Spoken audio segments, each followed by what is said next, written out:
Aujourd'hui, vraiment, nous sommes fiers de vous annoncer que Strasbourg s'engage aux côtés de la campagne Savoir c'est guérir pour lutter contre l'hépatite C en prônant et en développant une action zéro hépatite C à Strasbourg.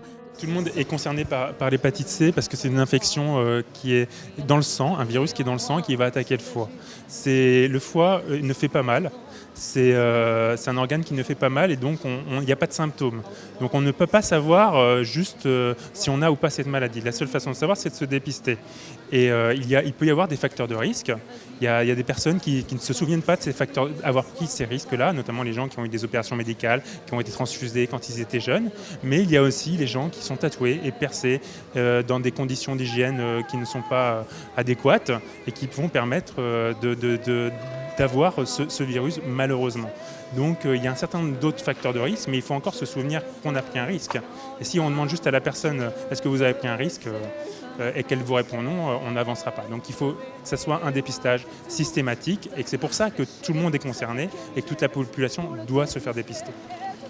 Aujourd'hui, il y a eu un changement dans la prise en charge de l'hépatite C. Il faut qu'on parle de l'hépatite C et qu'il n'y ait plus de tabou autour de l'hépatite C. Souvent, quand on parle d'une maladie qui est potentiellement mortelle, les gens ont peur de faire le dépistage et on peut le comprendre parce qu'ils ont peur d'être face à une réalité et que cette réalité soit insupportable pour eux.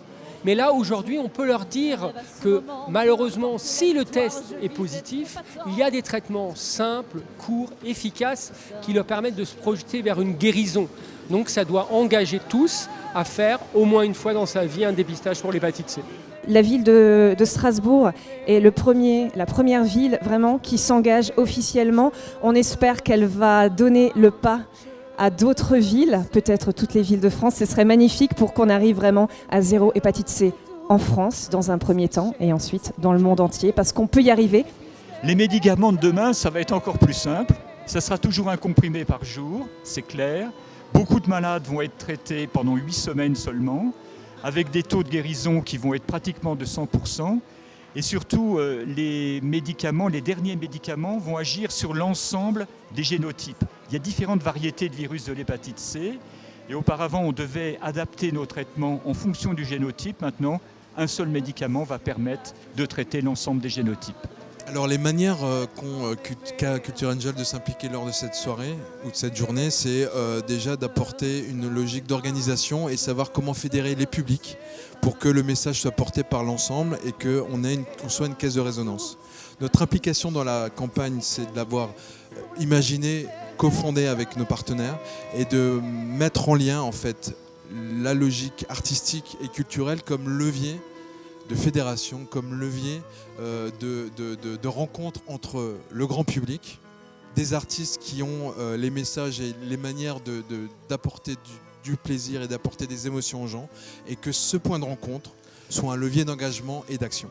Cette campagne m'a fait rencontrer des gens qui m'ont fait prendre conscience que cette maladie, l'hépatite C, tout le monde peut y être sensible, mais aussi tout le monde peut l'avoir malheureusement. Aujourd'hui, on peut en guérir. Le problème, c'est pas de l'avoir, c'est de le savoir. Et donc, c'est vraiment idiot de ne pas se dépister parce qu'en sachant qu'on l'a, on peut guérir et c'est vital. Donc, allez vous dépister, signez le manifeste Savoir c'est guérir et parlez-en autour de vous pour que les comportements et les usages autour de cette maladie évoluent. Parce qu'avec très peu de changements de comportement, on peut apporter des changements extrêmement positifs et peut-être sauver des gens qui n'ont même pas l'idée qu'ils sont malades.